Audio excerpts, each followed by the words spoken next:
Hello there. It is Nick Zangl live from California on this Tuesday, and this is the episode 7 of season 11 recap and react for the Real Housewives of Beverly Hills. I see a lot of you are already here in the chat. In case you're confused, yesterday I did another recap and react because for the last few weeks I had not been doing them, so I am catching up this week. So after today, we will be all caught up. And I wanted to say hi to everyone who is here. I see Anne E is here. I see Selena Anderson is here. And I see you guys are talking back and forth. And I saw a question in here saying they were saying hello. So hello to everybody. And Anne E, you asked, why did she say that? I'm not sure what you were referring to. Maybe you were watching yesterday's live. I'm not sure. And I just started now. So I know there's might be some confusion. But on Thursday, we will be back to our regularly scheduled Thursday live the day after the new episode. So let's see what everyone is saying here. When does Selena ask when does Nick go live again? So I'm live right now, and I'll be live again on Thursday for episode 8, which will air tomorrow on Wednesday. And then we'll do it weekly from then on. The last few weeks were a little crazy, so I didn't get a chance to do the lives as normal, and so I'm catching up yesterday and today. Let's see, Selena. Annie says, do I look like Nick to you? No. Annie says, wow, your haircut is nice. Thank you so much. I finally got it cut. I'm still trying to figure out how to work with it. I got 2 inches taken off, actually. I mentioned it yesterday in the live. And so it doesn't look too much different, but it's a lot more shaped and better because I grew it out from, you've seen on the channel since October, I grew it out from a more high and tight, short sides, long top, around, so it basically grew from the skin, but now it's back to a nice shape and easier to work with and a little more clean looking, but still long-ish. So it's exactly what I wanted, so I was really happy.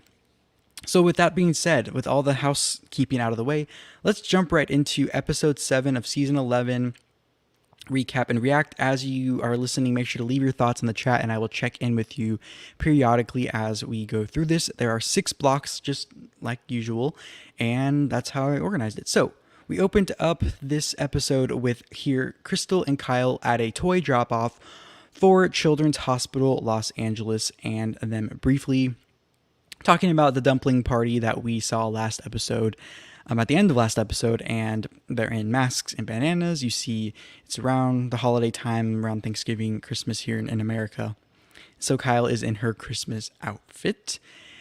And this first opening scene, we skip around to all the girls and kind of seeing what they're doing. So we go then to Dorit with her husband PK. They're on the lounge in their backyard talking about him going away for 2 weeks to the UK for an event that he's hosting, and Dorit saying this is the longest they will have been away from one another. And then we go to Lisa Rinna promoting a gift box for Project Angel Food, which is the charity, the food kitchen that's gives meals to the homeless and to the underprivileged or people in need. She's been, I think, I knew her actually involved with that charity before she was even on Housewives, because that charity is pretty prominent in the Beverly Hills, Hollywood area, and a lot of celebrities give their time to that, and they have like an award show and everything for that, or award ceremony for that. So she was promoting the gift boxes for what I perceive as a fundraiser for the charity. And so I thought that was really cool to see that as well. And then we see Sutton picking up Erika at her new rental house to ride around in Sutton's new Bentley, which we saw her get a few weeks ago. And as Erika is getting in the car and as she sees it, her jaw drops. She gets in and says she's luxurious in her deep Erika nasally voice, but I thought it was really funny. And Sutton kind of calls this her midlife crisis divorce purchase, to which Erika says that she'd be thrilled to get a Bentley out of this divorce because she knows Tom as being a fighting mother effer based on his previous 2 divorces. And as they are driving in town, a Star Tour van spots them and a lady yells to Erika, hey, don't divorce your husband. And I thought that was really funny, and they kind of just joke about it because clearly she is divorcing him. At this point, we didn't know everything that was going to come out about it, but that is that. Then they arrive at a spa type place that Sutton shares that she has rented for them so that they could be mask free and have the whole place to themselves. This episode, just fair warning, I have a few little soapboxes I'm going to sit on about the whole pandemic thing, because that back then that was, we were at the second height of that, if you will. And of course, they are rich enough and well off enough to be able to have the privilege of renting out an entire space so that they can have it to themselves, so that they can be safe and others. But it is what it is. So I've touched on these thoughts in the beginning of this season, as well as kind of what's the point at this point. But anyways, okay. So Sutton then gives Erika what I thought was a funny thing, which was a comfort junk food, newly divorced comfort thing kit of snacks, which I think actually shows how caring Sutton really is. We've known this about her, but I think it was really nice of her, and it's kind of funny to see a more relatable moment with kind of snacks that we probably all see in the stores and maybe all enjoy, and these kind of rich people who seem kind of out of touch with reality still have some things in their life that us normal folk can relate to. So I thought that was fun that they showed that. But then we see Erika opening up to Sutton more about her divorce, and Erika basically saying that she knows Tom is a fighter and that he isn't just going to roll over and give her everything and give her this small fortune. And she knows how, she says she knows how mean and dismissive he is, to which Sutton then makes a joke about there being no peeping Tom in this bathroom that they're changing in this place that they rented for themselves, because obviously they're the only ones in there. And I thought it was kind of a double meaning, kind of a dig at Tom, who's now Erika's ex, but also a phrase that will be brought up again at the end of this episode in reference to the Crystal and Sutton saga that's been going on. And so I've been thinking about this more and more regarding Erika revealing more about her marriage now that it's over at this point, before we learn about the alleged corruption and fraud and whatnot. And I think the simplest explanation I can give about Erika now admitting to these troubles in her marriage, more specifically on how Tom treated her behind closed doors, and we saw a few peeks of that from these flashbacks we've seen. My only simplest explanation is maybe this is why we did not see Tom on the show that much, because maybe they knew what he was really like, or maybe it was face value, meaning he was just really busy at his law firm and just didn't make time for this, and this was kind of her thing to do on the side. But then we go back to, I'm going to get to your chat to see the chat moving, but I'll get to you in a few seconds.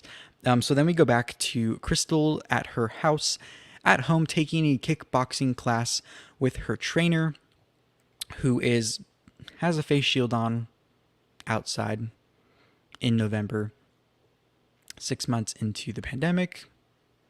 You can give your thoughts on that. But Crystal says she took up boxing to get baby weight off when she had one of her children, and that her having this regular routine in a workout helps her keep control of her body image issues. And so her having the regular routine keeps her in shape and doesn't let things get out of hand for her. So then Crystal's daughter Zoe joins them, and we learn that she is a mini Crystal, and Crystal shares more about herself through describing her daughter, who is just like her. Her son then joins in on the lesson, and I think when new housewives show all aspects of their lives, whether with their family, their kids, their spouse, their extended family, in this case it's with both her kids, her husband, and her brother living with her, and seeing her cousins making dumplings with the girls last episode. I always like when the new housewives do that, because we get a good, quick, well-rounded image or idea of who this person is, which I think is good on a reality show when you have humans acting as humans and they're not super fake. So we go back to Sutton and Erika doing cryotherapy, which is that like thing you go in and it's basically the opposite of a sauna. And then they go into the sauna, and where Erika makes light of being an ice queen in the cryotherapy. And I actually like what Erika has been doing recently in trying to lighten the mood, because obviously she's going through a dark time, which is going to get darker. And I hope this is the beginning of Erika opening up more, as she is, for lack of a better term, chained from her master. I know that might not be the best phrase to say, but that's the best I can think of at this moment. But then Sutton kind of asked Erika if she was mad at Tom for not going to see Erika on Broadway as she was starring in Chicago, which coincidentally happened right before everything shut down because of the pandemic. And so Erika says, yes, I was mad at him that he didn't come to the show after he supported and funded my life and career up to this point. And Erika admitted that she had to defend him in not coming, and basically used the excuse that it was COVID, that the pandemic ended her run on Broadway early, so that didn't give him a chance to go. But she admitted that she did not understand why he could not just come out for a quick trip, and maybe even for just 24 hours or less. And from what we've seen on the show, I can imagine Tom's excuse would be something along the lines of, well, I helped you get this role and I funded everything leading up to this, so shouldn't that be enough? But Erika does add that her being on Broadway was the payoff of all that support from Tom over the years. So to her, it showed that he maybe didn't look at her as something other than a business transaction, which is sad if Erika was hoping that it wasn't that, or that she thought from her end that maybe it was more than that. But then Erika says her marriage isn't like others in the group. She compares her marriage, or contrasts it rather, to Kyle and Mauricio and Dorit and PK. And she says that that is the hardest part about the reconciliation of what's going on, and her coming to grips with things is that she did not have that type of relationship. And so Erika ends this scene by complimenting Sutton about her kind-heartedness. And I think that just shows that maybe Crystal, in her impression of Sutton so far, maybe he's a little off, or maybe she's focusing too much on those quirky parts of Sutton. But as far as the business transaction and comments I just made, and Erika's marriage in general, and we're seeing kind of in this scene, she's saying how she thought she was in it for love, but then we've heard her say that she knew all along that knew for a long time that he was being dismissive and was kind of disconnected. So I'm getting kind of mixed messages from Erika on her recount and her revision of history with her marriage. So I want to know what you guys think. Let's see what's going on in the chat. All right. So Selena says, that's so nice of her. Yes, I thought Sutton was really nice for saying that. And Annie asks, why do people refer to cars as she? I think, from my understanding, that kind of term is it's kind of funny. It's kind of a term of endearment, I guess, or it's just kind of saying, like, she is this, or I've heard this referenced also in, like, this is stereotyping, but gay people or gay men or whatever saying or feminine things being like she or whatnot, kind of assigning it a gender, if that makes sense. I don't know if I explained that very well, but I guess it's just kind of a thing, like it's a part of your life. It's like one of your friends. It's a gift or a companion or whatever. I don't know. Selena actually here says, exactly, my great-great-great-grandmother calls her cars she. Yeah, I mean, it's kind of funny now that you mentioned the car thing. I just was reminded, I had a truck and I called, it was a guy, it was like a dude, one of the dudes kind of thing. It was kind of just a character in my life. So I guess that's maybe what's part of it. Anne E says, I think it's strange to promote removing the mask when the kids didn't get vaccinated. Are you referring to this scene or just in general? Yeah, and from what I understand, the data is showing that the children are the least high risk. Of course, there's outliers with people who have pre-existing conditions and whatnot, but it also appears that the transmission rate with children is amongst the lowest, or is the lowest. And so if the adults are vaccinated and the kids aren't, of course, if we're going to be like 100% make sure no one ever has the virus or dies from it again, then of course having everyone take something that would decrease the chances for everyone is ideal. We also have rights to not do that to our body. So anyways, I'll get off my soapbox on that for now, but I get what you're saying. It is kind of interesting, but also we should say then maybe kids shouldn't have to wear masks. There's that. All right, let's see. Selena Anderson says, exactly, my great-grandmother's granddaughter hasn't gotten vaccinated.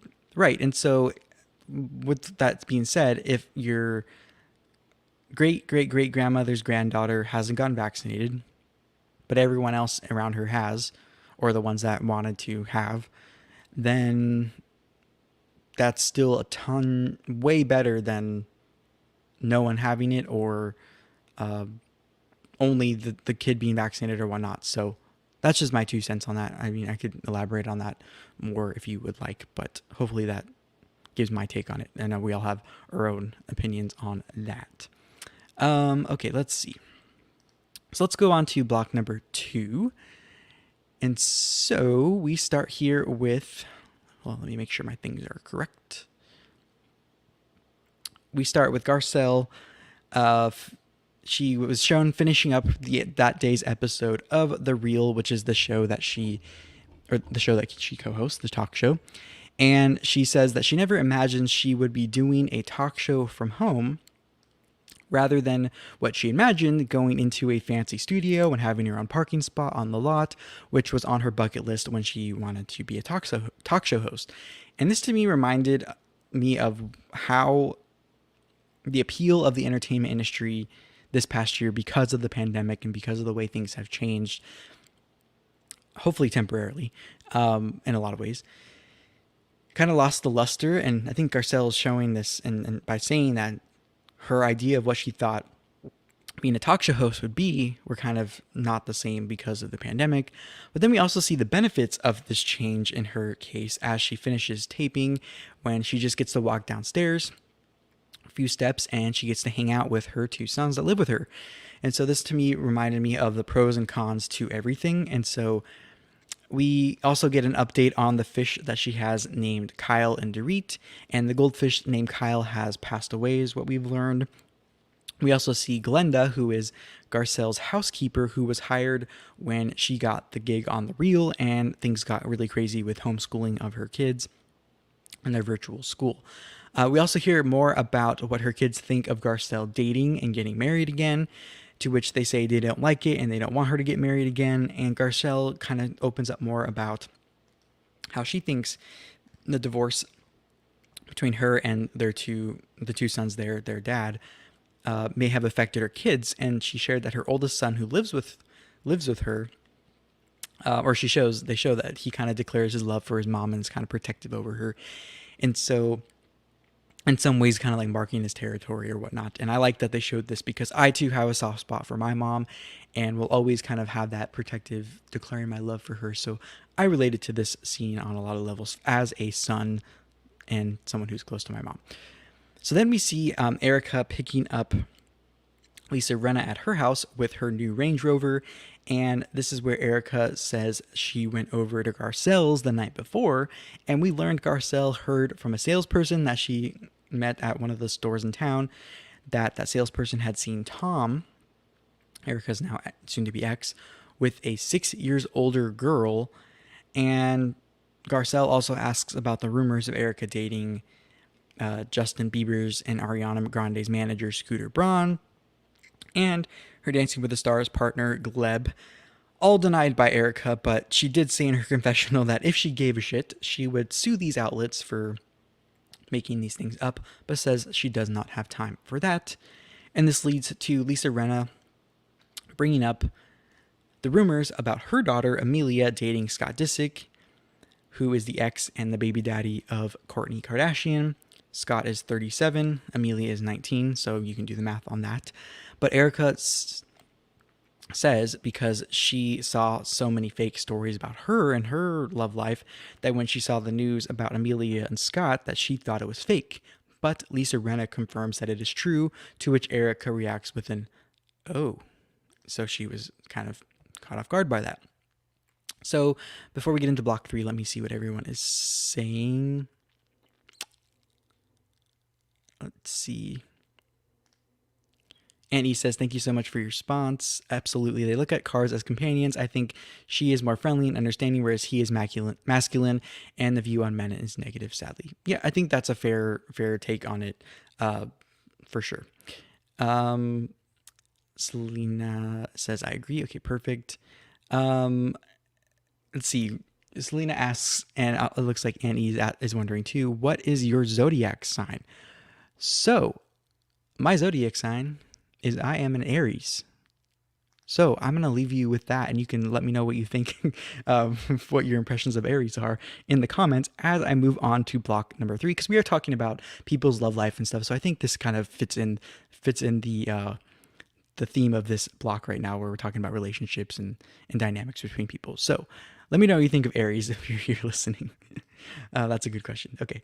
Okay. Block number 3. So we pick up where we left off in block number 2. And Lisa says, it was kind of a what the fuck moment. And Erika kind of says the same thing, because Lisa shares about her being nervous about her daughter dating Scott as a man who is almost 20 years older than her daughter, who already has 3 children.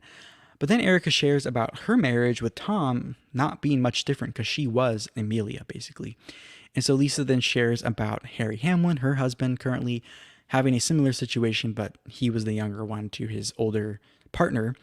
And Lisa Rinna shares something about, or refers to Amelia's sharing about her eating disorder on the show, and how at least now that is kind of out of the news cycle, and the focus is now on her relationship with Scott.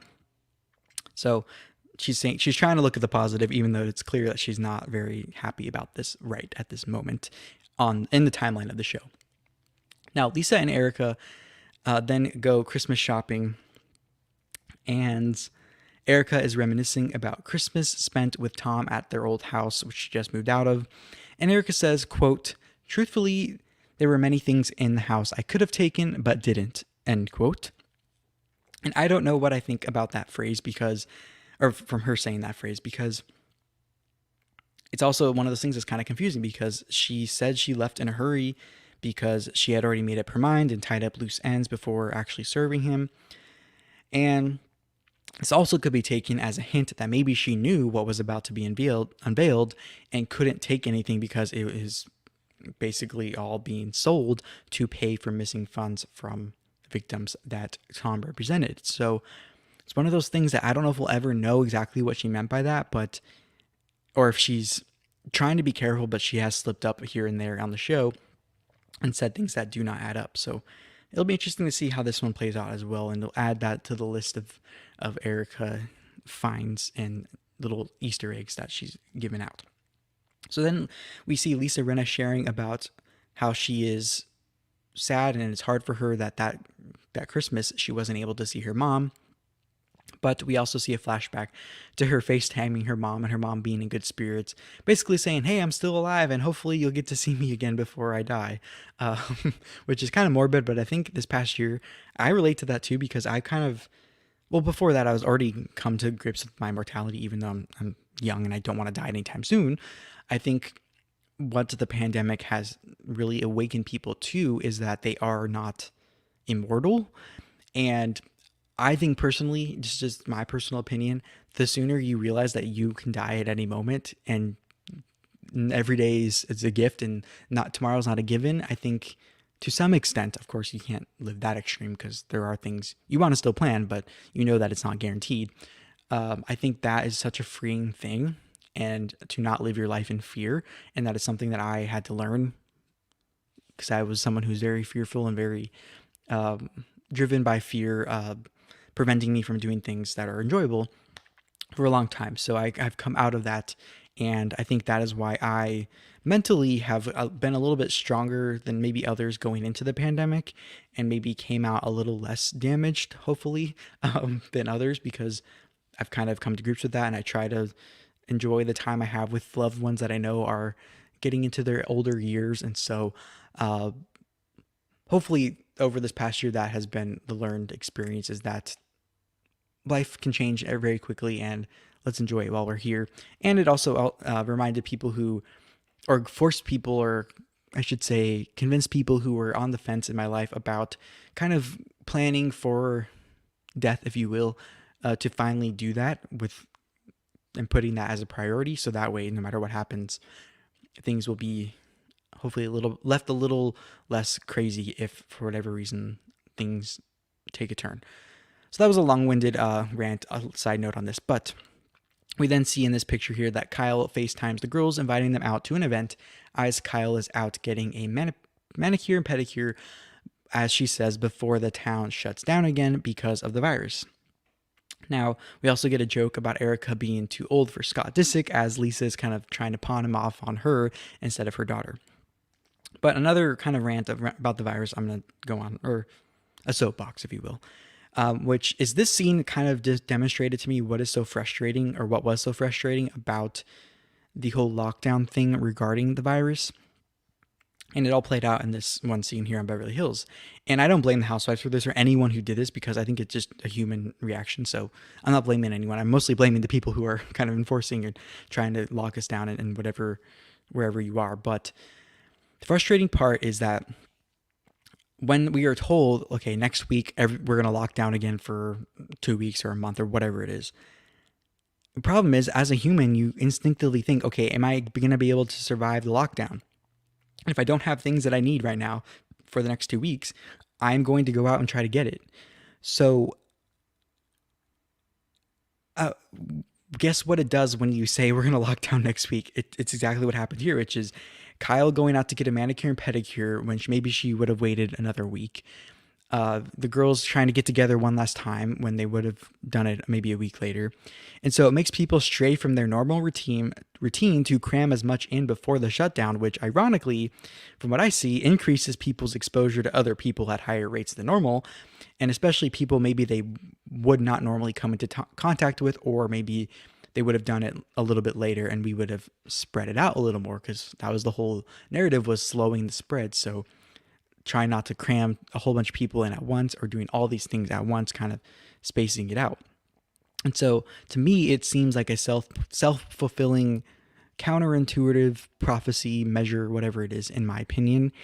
And it's also why I didn't understand stores limiting their store hours, because all that did was force people who normally go at off-peak hours, or maybe before store closing when it's less busy, or maybe when they first open, or not at lunchtime but kind of in the middle of the day. Those people who normally go at off-peak times throughout the day were forced to interact with more people in a shorter window of the time of day, and with people maybe they wouldn't normally interact with, which is the opposite of what we were told to do, which is to limit the number of people we come into contact with. So that's just what's been frustrating about it to me. I know I try to share it as calmly and as rationally, and not to get too emotional about it as possible. But it's just one of those things that it's like, it's just frustrating how at some point it's almost like it would have been better in some ways for the government or whoever's in charge to kind of get out of the way and just let people decide on their own. Like, okay, I'm high risk, I'm going to consciously go when there's no one here, or whatever it is, or maybe have someone shop for me, or whatever it is to do it. I think that would have been more empowering to people. And I think at this point we're seeing some things went a little too far. Anyways, off my soapbox for that. So now we are I'll get to your chats in a few seconds, but now to Kyle's house, where she is cooking with her daughters, or her daughter, Portia, her youngest daughter. And they're flashing back to when they were younger on the show over the last 11 seasons, because we've seen her kids grow up on the show, especially Portia. She was a baby when we saw her in the first season. We see Mauricio, her husband, appears to have finally gotten a haircut. Clearly he has joined the club, although his haircut's a little shorter than mine. But Kyle then tells Portia that her sister Sophia is coming home in a week, and they're talking about Portia's bat mitzvah, and Kyle is sharing how she's the only one of their sisters who didn't really get a normal year, which is supposed to be one of the big years of your life. And because of the pandemic, she got the raw end of the deal, and she worries as a mom, Kyle, about Portia not being as social that year or this year because of the pandemic situation. And so this reminded me, as someone who was a child once, even though some people may think I wasn't a child that long ago, I can't imagine if I wasn't able to get some social interaction at school, because that was where most of mine came from growing up. And although it wasn't my favorite at the time, looking back, I am so grateful for it because that was very instrumental in my development. And I don't know if I would have gotten as much interaction socially if I didn't actually physically go to school. So then we learned that Kyle was actually setting up a surprise for Portia because Portia had had a rough time with her sister going away, Sophia going away to college across the country. And we learn that Sophia is actually coming home early to surprise her sister, to which Portia freaked out when she saw her standing out in the porch of the house. And this answered our question on who the person was that we saw in the preview, which is a quick snip. I don't know why I guessed if it was a TikToker or someone, because I thought the reaction was something of like some famous person that showed up to say hi that was outside. But this also explains why she had the reaction, because we learned that her and Sophia have the closest relationship of the sisters, almost to this point where they like cry when they're apart or they cry when they're reunited, like really dramatically. So I thought that was really cool for them to see and for us to see how close they are. So let's get to your chats. I left it hanging last time about me being an Aries. Okay, Selena says you are an Aries.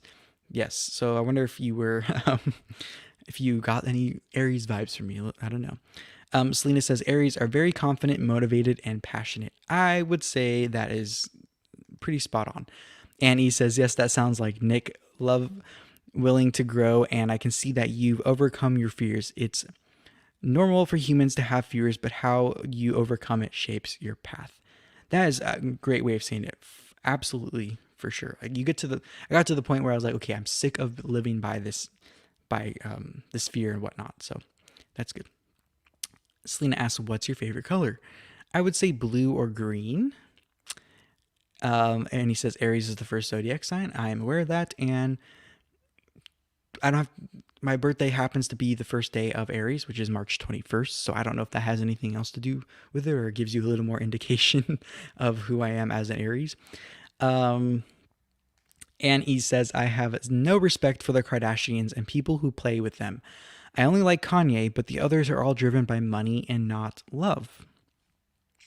Yeah, it could be. And I would ask you also, do you think Scott Disick would you consider him a Kardashian, or would you consider him kind of like a Kanye, as kind of a character who is involved with the Kardashians, but you would consider kind of outside the Kardashians? Let me know.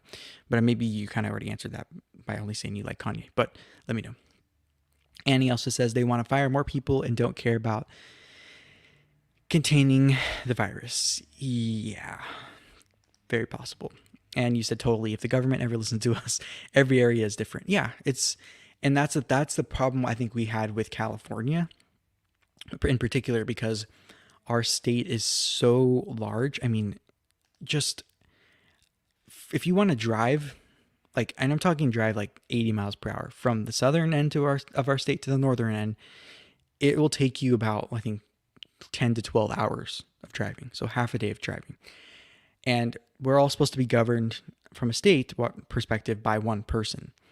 But when you go visit California, I'm not saying like just go to Los Angeles or San Francisco. When I'm saying you go on the Central Coast, you go to San Diego, you go to the desert, you go to Central Valley, you go to the mountains, you go to the northern part of California, which is right next to Washington or Oregon.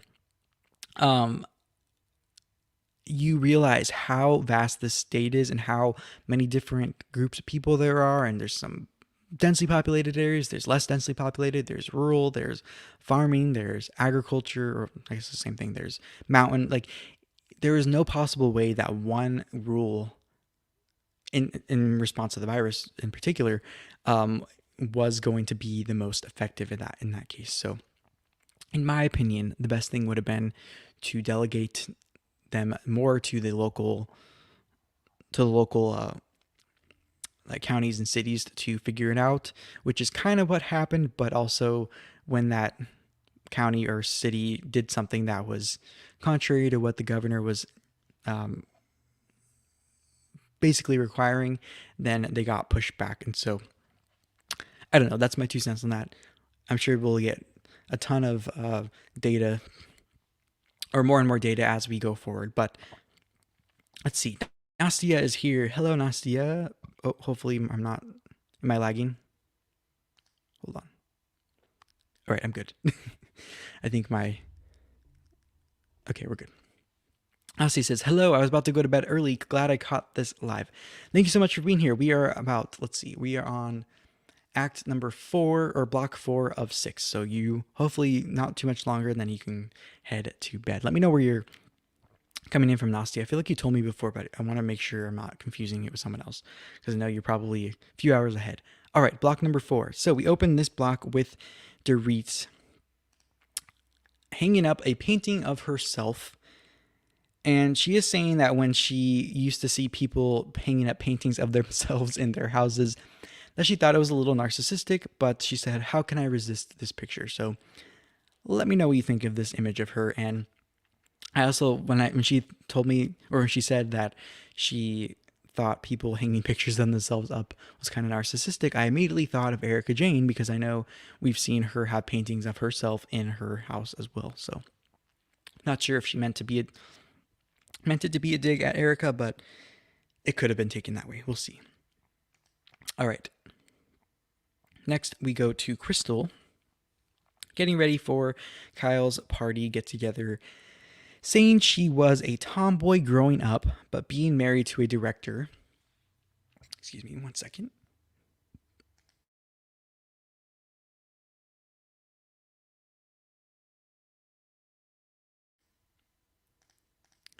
But being married to a director, she has to go to events, but luckily he always has a stylist on hand for her, so it helps her look the way she does.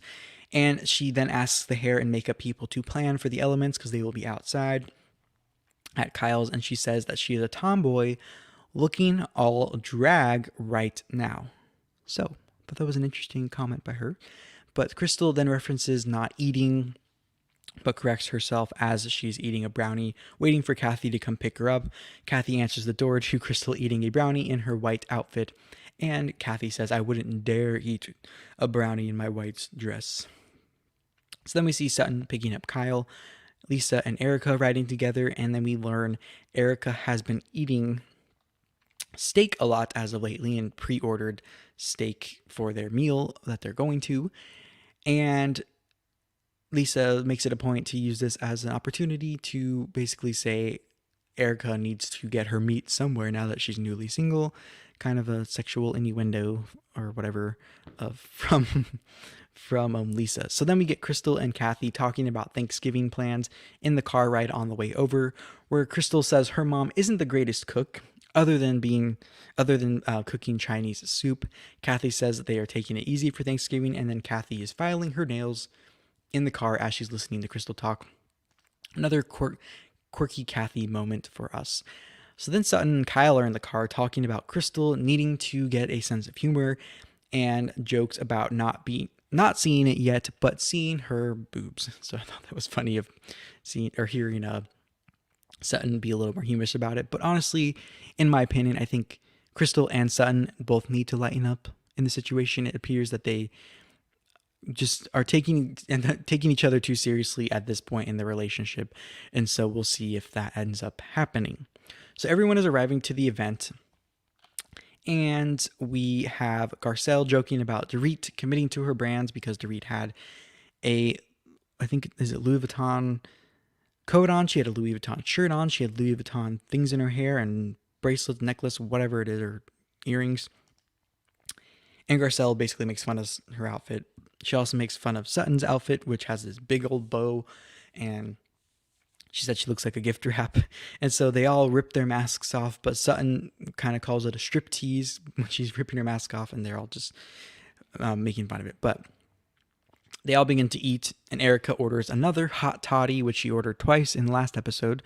And then Lisa brings up asking the group if she should call Scott Disick Lord Disick the first time that she meets him, and Kyle jokingly says to end this block, he is too damn old and he has 3 kids.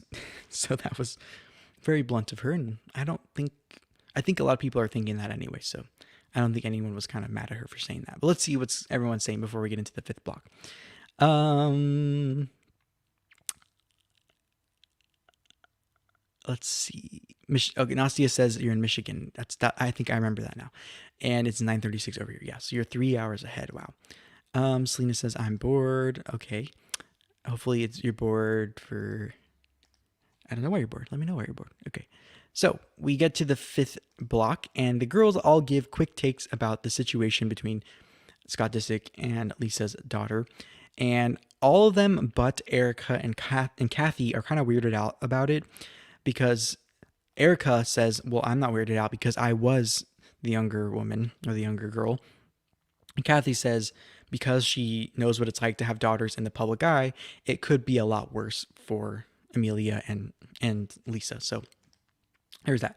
Then Dorit finally comes over and joins the conversation with the group and asks, and they tell her, oh, we're talking about Scott Disick. And Dorit's like, well, do we approve or not? Basically saying Mazel Tov or no. And then Kathy goes on to explain what Mazel Tov is in the confessional. And they all seem to think that this is kind of a temporary thing between Scott and Amelia. But from what I know in real life, from what I've seen, they are still together. And this was filmed back in November. So not sure if this is actually going to be a short-term thing, but I think we'll see it play out. Them, hopefully Amelia and Scott being on the show, seeing them interacting with Lisa Rinna and her husband, Harry Hamlin. The episode preview in a few seconds, we'll touch on that again. But Garcelle then shares a story about her oldest son, who we don't see as much on the show, meeting someone who ended up turning his life around after addiction, who had children of her own prior to their relationship, and that now Garcelle sees it as kind of this blessing, and that she has these grandchildren, and she has a biological grandchildren of her own as well. And for her, it kind of put things into perspective, and it puts it into perspective for the group as far as not judging a book by its cover. And so I thought that was really honest of Garcelle to share, and I thought it was really cool that she was trying to kind of share her personal experience, but also use it to make Lisa Rinna not feel as kind of nervous about it. Although Garcelle did bravely admit that when she found out her son was having a child with his partner, that she thought he was sabotaging his life and that he was good at sabotaging his life. Although I understand what she was saying. I don't know if she meant it that way, but clearly she's come around to it and kind of embraces all of it because it has been a good thing for her oldest son. So we're now at the table, and Kathy shares more about her relationship at the beginning, about Rick Hilton, who she's married to now, not being liked by her mom at first because he was a little bit older than her. And then Kyle also opens up about the early challenges of her relationship with Mauricio, because Kyle was not Jewish at the time. She had been divorced. She already had a child, and she was a Hollywood actress at the time. And then also we learn that Garcelle is on Bumble, the dating app, after Sutton asks how she's balancing the three men in her life. And then Erika kind of jokes about her dating preferences of needing someone with money. Don't know if she was serious or not, but from her track record, it appears that she actually does value a guy with money, but maybe that'll change now that she's had this experience with Tom. But then Sutton gets called a peeping Thomasina by Kathy Hilton on the table in reference to the Crystal and Sutton Lake Tahoe coat saga that we've been beating like a dead horse for the past 3 or 4 weeks. And we get a flashback actually to the doctor's office from last episode where Kyle and Sutton were talking about this, and Sutton saying she was not a peeping Tom at that doctor's office. But apparently Kyle relayed that comment to Kathy, which is why Kathy brought it up again to Sutton at the table. So the situation comes up at the table again, even though at the end of last episode at the dumpling party, we thought we were going to squash it. But Kyle basically says that she thought Crystal was adding a sexual connotation to saying that Sutton violated her by walking in on her naked. And Erika agrees that that is what Crystal was doing. But Kyle says that she thinks that was a very strong term to use to describe this situation. But then at the table, then there's a discussion about what the term violated or violate really means. So they all go through their version of what the definition is, and none of them really have a sexual connotation to them. But Garcelle then does kind of bring it all together and makes sense of this by saying that she thinks to violate someone's privacy in this case, or for Sutton to have violated Crystal's privacy in this case, Sutton would have had to know that Crystal was naked in that room before entering. And from what we know, Sutton did not know that that was what was happening. And we know that Sutton says that, and we saw flashbacks of this, that it was kind of a normal thing on a girls' trip to walk in on your girl like changing or whatnot. And I think the same thing is kind of for dudes too. Like it's almost like a locker room at that point, right? You're all just kind of sharing a space, and you just need a space to change or whatnot. And you're on a trip with people that you're supposed to like and know and trust, and so it shouldn't be that big of a deal, of course. And we have, before I get into that thought, we have footage of Sutton on that trip as well, not making a big deal out of Kathy walking in on her changing in her room at Lake Tahoe, to which Sutton in her confessional says, and she poses the question, maybe Crystal just doesn't have girlfriends or good girlfriends like that. And so the girls all agree that the term violated was a strong word, and that this whole thing is becoming way bigger than it needs to be for the level of seriousness of the situation. But to that I say, I agree it is being blown out of proportion, but also I believe that privacy and boundaries are really important in relationships and can kind of make or break it or stall progress in a new relationship, especially, which is what Crystal and Sutton are. They're new friends or new budding friendship or relationship. And so Crystal says, in her opinion, if the roles, or from her perspective, if the roles were reversed and she would have accidentally walked in on Sutton nude, trying to give her something back, and she would have backed off and closed the door and said, "Oh, I'm so sorry." And so clearly Sutton and the other girls do not have the same standard as far as this sharing of space on a girls' trip or whatnot. And so this to me is, again, one of those things that's kind of growing pain of this new friendship between Sutton and Garcelle, or Sutton and Crystal. So let's see. We're almost in the last act. Let me see what everyone is saying. Nasia says, okay, let's see what you have to say. Lisa Rinna is over the moon for the Kardashian connection. She's bad at hiding her joy. You know what? That is a great point. I did think of that, because clearly Lisa Rinna is trying to follow, or is taking the model of what Yolanda Hadid did with Bella and Gigi, who were on the show before they really took off into international fame as models and personalities, and making her daughters kind of the stars, and turning them into stars from the exposure from the show. And I see what you're saying, and I think Lisa Rinna does know Kris Jenner, and so I don't think it's that far-fetched, and so I don't quite understand why Lisa wouldn't have met Scott Disick already, because it sounds like she's never met him. Maybe just they haven't crossed paths or whatever. But yeah, as far as a publicity thing goes, it's not the worst thing for their careers and for their image in general. And this could be an in for Kris Jenner to become a housewife, but I highly doubt that will happen, considering they have their own thing going. Or at least her making an appearance on The Real Housewives. So there's that. Anne E says, "You are the best, and I like your opinions. You're not here to entertain us, but to have a discussion. It's a two-way street, so if someone doesn't contribute, that's on them. It can't be all on you." Yeah, I think that's a great point. Hopefully, I'm able to facilitate discussion. I don't want to be... I try to be... What should I say?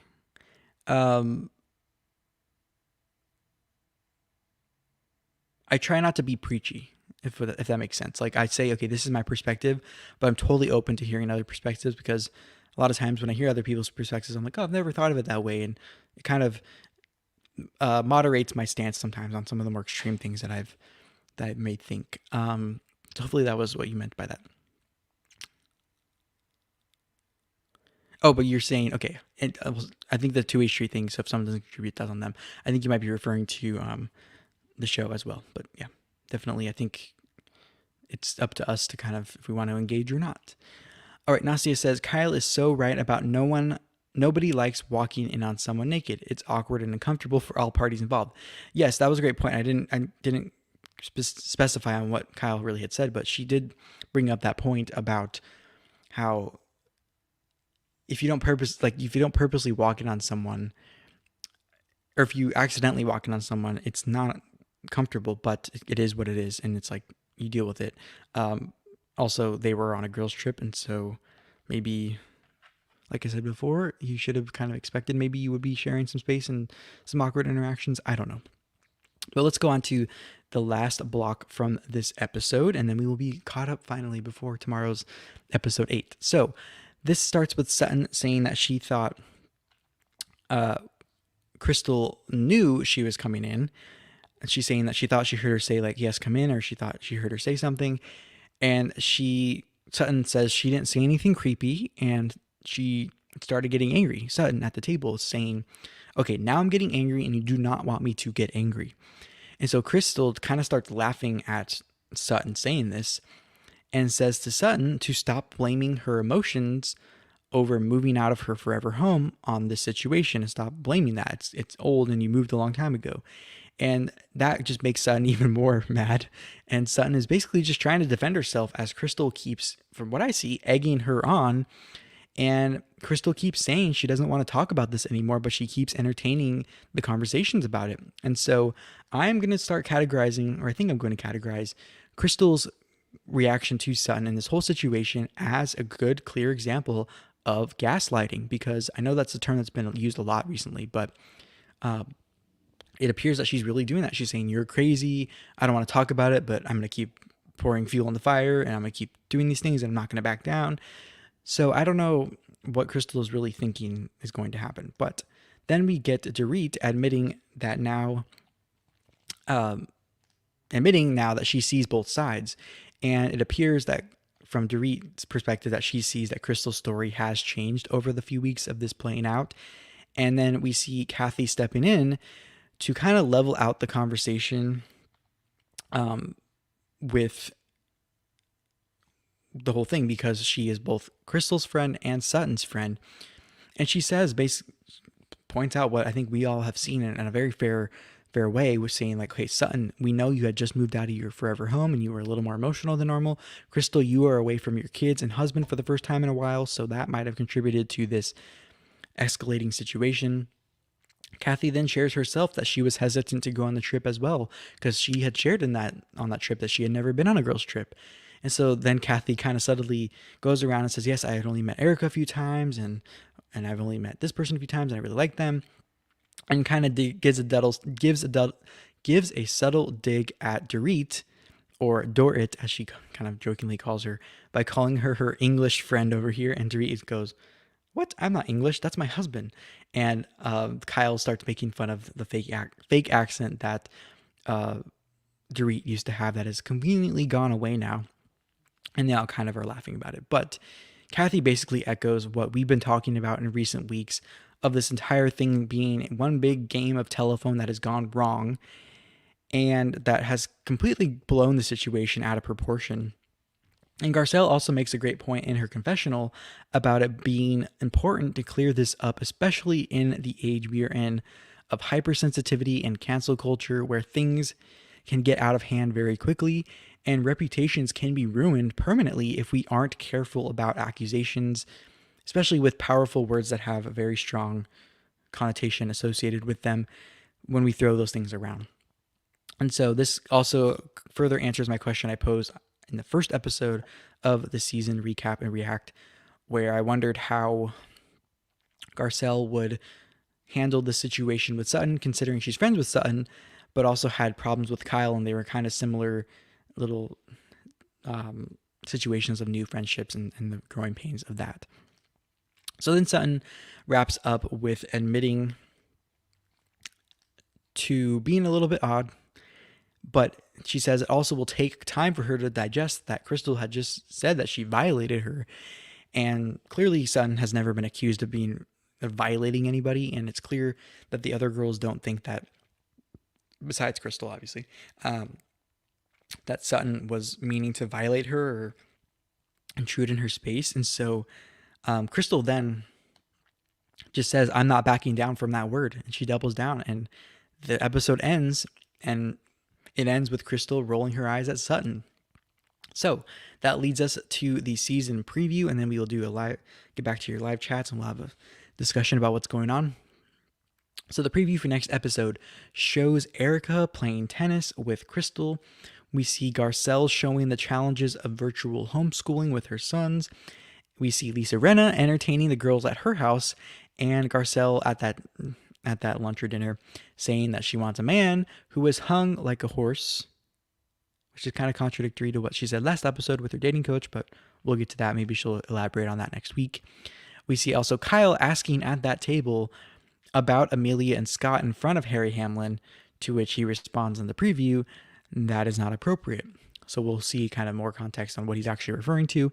And then we also see that the night ends or starts, we're not sure, with a blow up again between Crystal and Sutton, in which Crystal accuses Sutton of being jealous, to which Sutton replies, "Of what? Your ugly leather pants?" And we pan to the leather pants of Crystal, and that was also in the season preview. So I'm happy that we are getting all these things that we saw in the season preview up front very early in the season.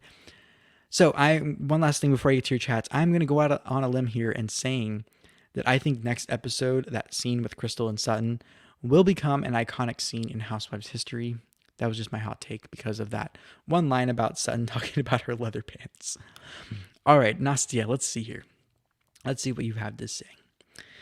Nastia, you are saying, I have two theories, either because of Crystal's body issues, body dysmorphia. She's more mortified about someone seeing her naked body than a normal person would. Or two, Sutton walked in on Crystal doing something intimate that they're both not saying, hence why Sutton said, what are you doing in here? And Crystal is so pissed. You know what? Those are great theories. And I didn't really connect the dots with that before, and I think that's a great point, Nastia, because that would make sense, because I would think if you have grown up or you've struggled with body image issues, you probably are a little more protective on who sees it. And so that is a very, very great point. Also, I think you could be onto something about maybe Crystal doing some, I don't know if you meant like a self-pleasure type of thing or something with her husband, I don't know, on the phone or on FaceTime that maybe would be different than what Crystal portrays publicly or people know her as, which, sorry, Crystal, but you're on a reality show and everything's being filmed, so maybe you didn't realize that before, but yeah. All right, let's see. Nastia says, I love Garcelle, but she's got to stop with the penis jokes. Find a different punchline. Yeah, and it's funny because we have Garcelle, we have Erika, who's now single, we have Sutton, who's now single, and I guess everyone else is married, right? Lisa Rinna's married. She has kind of some sexual innuendos too.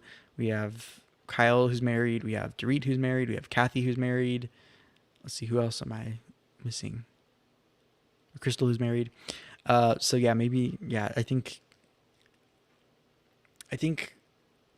Garcelle is outwardly showing her uncomfortableness or her discomfort with dating in these innuendos. I think that's what I'm thinking. So we'll see how that turns out. Maybe she will explain more next week. But I did think, like, when maybe she's trying too hard to be relatable or be edgy. I don't know. We'll see. But as we're giving our last thoughts in the chat, I just want to remind you that we will be live with episode 8 of the Recap and React on Thursday at 6 p.m. Pacific Standard Time. That's Los Angeles time zone, West Coast time zone. So if you're on the East Coast, that'd be 9 o'clock your time. And then if you're from outside the U.S., you'll have to do the math on your own, unfortunately. But I think you're grown up enough to be able to do that on your own. And thank you so much for joining me today for this one. I'm so glad we got to finally catch up with the 2 episodes that I missed the last 2 weeks doing lives. Like I said last time, I wanted to record them and set them as premieres the last 2 weeks, but the worst case scenario happened with my schedule that I told you I was going to be a little out of the usual, and I basically had to work a few extra more days than I planned. I had planned a few more days off, and so plans I had then had to get moved, and so everything just kind of got scrunched, and I didn't really have a setup or a time to kind of be alone to be able to film without distractions. So I'm just happy to be back, and tomorrow I will be live with something outside of the Housewives world, and so if you're interested in that, make sure to come back and check the description for if you want to be notified via email of when I'm going to be live or when a new video premieres. Those are the people, those of you on the email list, which is free, who get notified first and get the link so they can set the reminder just in case YouTube doesn't send it out to you or doesn't promote it to you. And that is a way also for us to stay in touch for whatever reason should some communication go down on YouTube or Rumble if you watch on Rumble the replay, or if you listen on a podcasting platform to the audio only. So if no one has any final thoughts, I will wait a few more seconds because maybe someone is typing and they haven't sent it yet. And if you, until Thursday or tomorrow, if you want more content, make sure to click around the channel. Head to the description if you need to catch up on previous episodes and directions to sign up for the email list, which are also in the About section of the channel. And I'm going to wait a few more seconds to see if anyone has anything to say. And if not, then I will talk to you in the next one. Or you can go to the main comment section after we're done here and continue the conversation. All right. Thank you so much, everyone, for being here. Hopefully you have a great rest of your night, a great sleep, and I will talk to you soon. Bye-bye.